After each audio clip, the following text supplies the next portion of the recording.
गंजाम जिला सोरडा निर्वाचन मंडली सराबाड़ी मंडल बीजेपी पक्षर 46तम प्रतिष्ठा दिवस पंचानन मंदिर स्थित कल्याण मंडप ठारे पालित होईछि।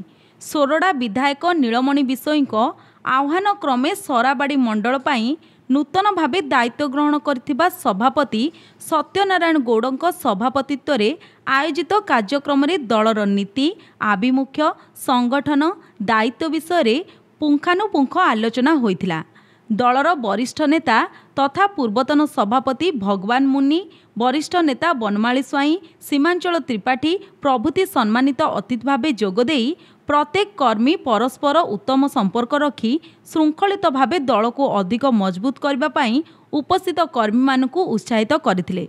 एथिसहित स्वच्छ भारत अभियान माध्यम मंदिर परिसर रे सफेई कार्यक्रम करा जायतिला।